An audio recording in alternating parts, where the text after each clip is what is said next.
Okay, so this is going to be a response to a post made by Graphically Alex. And Graphically Alex is one of the few people.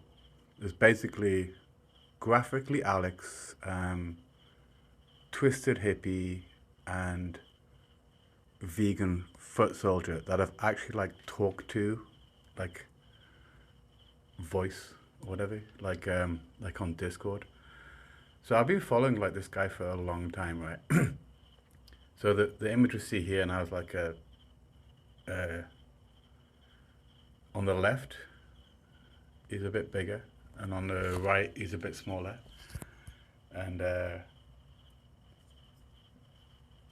he's for some reason he's in America, but he dresses like an Englishman, but it suits him. I like that. But right, so he's got on this like kind of it's not like a crazy weight loss journey. He's not like on like uh kind of hardcore some kind of stupid diet like I'm only gonna eat fucking bananas or I'm only gonna eat steak. He's You better go to the channel to really understand what his weight loss journey was. It's a bit more complicated. It's about like a thyroid shit. Like it's beyond me. Like the biggest I've been is like 104 kgs, and I'm not gonna tell you my height, but like that's kind of overweight, you know. Like it was basically kind of one of those things where like a lot of it was muscle at one point, and then it kind of went into fat at one point, if you know what I mean. Like when I stopped working out and stuff, but kept eating the same shit. But yeah, so this video is more about this post that he made, which just fucking triggered me to fuck.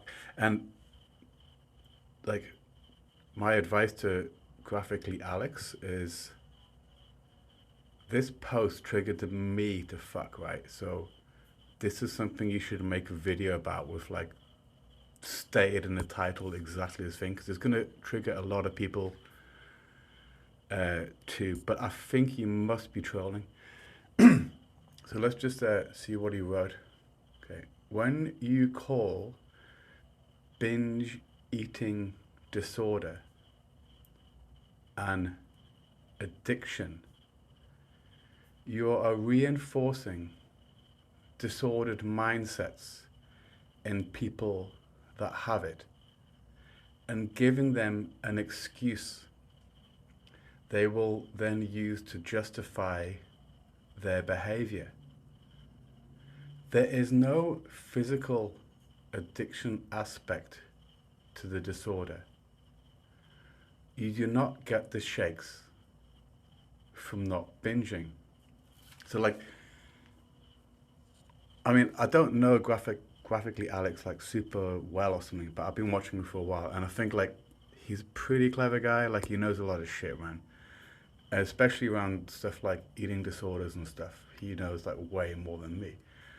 And I might know a little bit more about addictions than him, but he knows more about eating disorders. And he's not like a young guy, like he's like 30 or something. So he's not stupid. So I think he's completely trolling here. And we're gonna go back like sentence by sentence to see why I think he is trolling, right?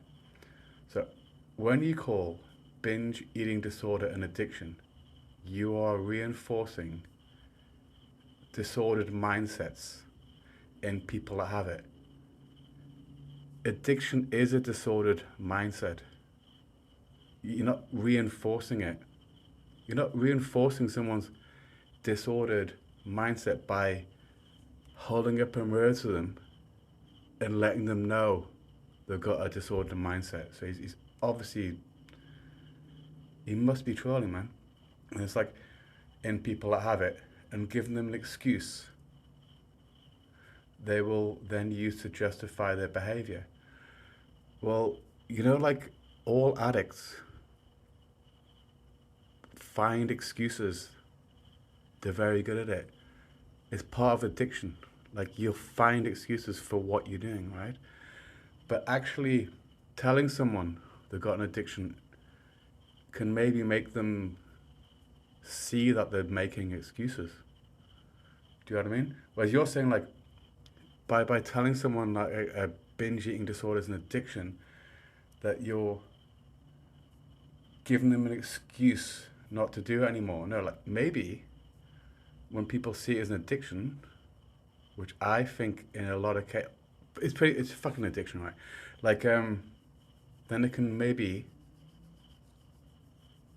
dismantle what's causing the addiction or what's behind the addiction or like see the addictive mental patterns and everything. Like I don't know if like you got AA, you got like Alcoholics Anonymous, you got the same things for drugs, you got the same things for sex addiction, you got the same things for gambling addiction, and that helps a lot of people, right? Is it? I don't know. I'm not really like in the fatosphere, right? Is there like a binge eating anonymous thing? Because I think there should be. Like, because I completely think it's an addiction. Even if it's like, okay, so he says here, there's no physical addiction aspect to the disorder. You do not get the shakes from not binging. Well, are you going to tell a gambling addict that? Like, I've lived with a gambling addict, so I know a lot about it, right? Gambling addicts will completely destroy their lives, and they have like a fucking super high suicide rate because they'll just destroy everything. And even if they win, it doesn't matter. Even if they're doing well, it doesn't matter. It's like a compulsion, kind of like the compulsion to binge eat, you know? You do not get the shakes from not binging. Okay, so like when it comes to addictions, when it comes to like the real hard physical things like shakes you're talking about, that's alcohol. Alcohol. If you're really an alco hardcore, it's like a scale, you know. If you quit straight out, you can't. It can destroy you. The same thing with benzos, which is what what's that Kermit the frog guy called? Jordan Peterson. So he had like a benzo addiction, right? You can't just quit benzos cold turkey. You can't just quit alcohol cold turkey. Maybe binge eating disorder is kind of one of the things you can quit. You can quit most things kind of cold turkey, like heroin and opiates. It's gonna make your life hell, but you probably won't die from it. So yeah, pretty much only alcohol and benzos, as far as I know, when you quit, will kill you. But sex addiction, uh, gambling addiction, etc., etc., they won't kill you, but it's not going to stop you. What's the word? Just kind of compulsively taking part in it, even though it's destroying your life. And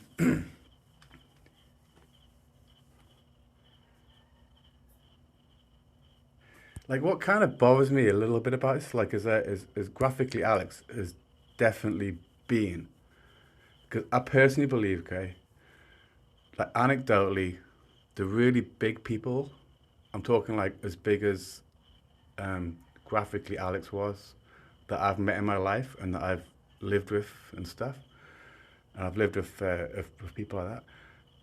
They eat a fucking lot, man. They do, and he'll have had to. Graphically, Alex will have had to have eaten a lot to stay. I've seen it, man. Okay, I'm not seeing the studies, okay, but you have to eat a lot, man, to stay that big, and that's time sitting there eating. And like, luckily, so I only got to like 104 kgs, right? But I had this thing too, man. Like this, I understand that like binge eating disorder is a thing. Like I would do it myself. That's how I got to 104 kg. But like I was thinking that's just making me. I don't know. I'm working out. I can eat as much as I like, and then it go. Then you just get to like the food, and watch Netflix and just eat fuck it. One of the problems, I started making a bit of money so I could afford like nice food. You know, like shit that I really like really good cheeses, like really good seafood. It's like Roman banquet, you know. Um, but you know it's not good for you. Um, and it kind of does okay, it's not like a drug, but it kind of gives you a sort of high in a way, like I don't know. But yeah, let's just read it one more time. Okay, I'm going to end it here. When you call BED, binge eating disorder and addiction, which it fucking is, you're reinforcing disordered mindsets, which addictions are, in people that have it. A better argument would just be say it doesn't exist. If you're saying that binge eating disorder exists, you're admitting that it's an addiction, and giving them an excuse they will use to justify their behavior. The only reason this makes sense to Graphically Alex is because he's been there. So he's understanding that you can use anything as an excuse if you're an addict. Because to a person that's not an addict or not even a binge eating disordered person, it does not make any sense that, like, by saying someone has an addiction, that you're giving them an excuse that they will then use to justify their behavior. Like, it only makes sense to fill your bed with loads of takeaways, chocolate cake, and fucking, or for me, like the best seafood ever and shit, and the best cheeses. It only makes sense that could be used as an excuse to justify the behavior if you've been there before. And what worries me is maybe he's still thinking a little bit like this, like, because it's obviously it's not like a justification, but it'll be used as an excuse to justify the behavior. Like, I kind of think it's like Graphically Alex is like halfway. He's taken one foot out of his addiction, and the other foot's still stuck in there. Just by this one sentence here, and reinforcing disordered mindsets in people that have it, and giving them an excuse they will then use to justify their behavior. Like, he's not completely like sober in his mind if he says that. Okay, there is no physical addiction aspects to disorder.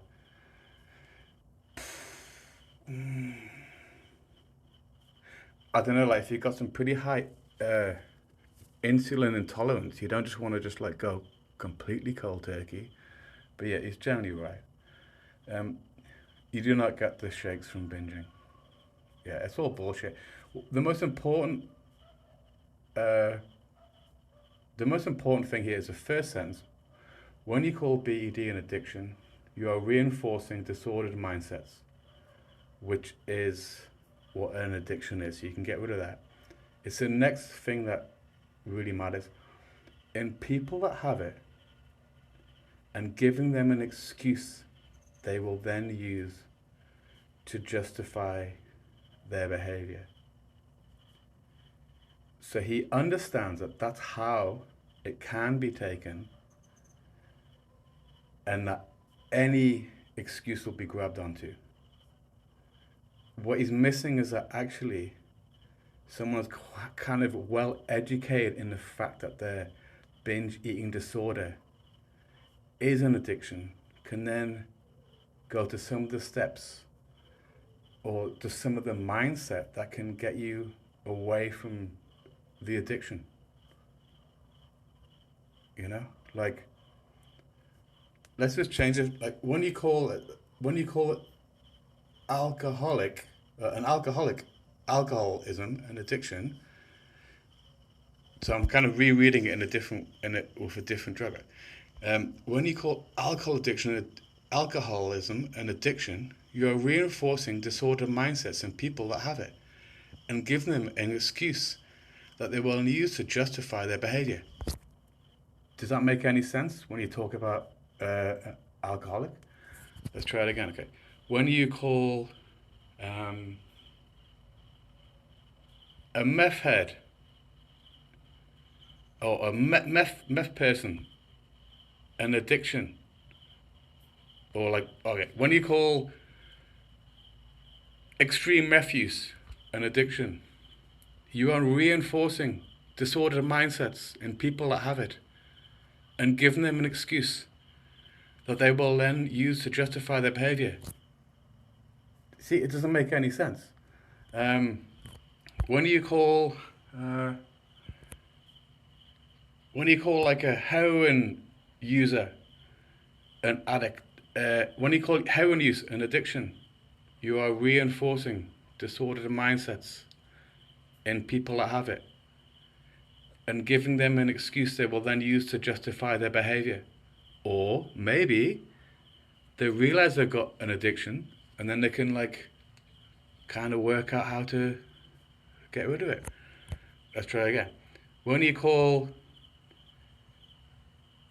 rampant gambling an addiction, you are reinforcing disordered mindsets in people that have it and giving them an excuse they will then use to justify their behavior. Again, it doesn't make sense. It's bullshit. And I could go on and on. Like, this is why this is why I'm kind of triggered by this shit, because it's just that first sentence. It has like it incorporates a complete not hypocrisy. It's like a contradiction. And if he's trolling, it's good. And because I'd like him to make a video saying the same shit, because he'll trigger a lot of people and he'll get a lot of views. And generally, his channel is a channel for good. But there's no fucking way this post is in any way correct.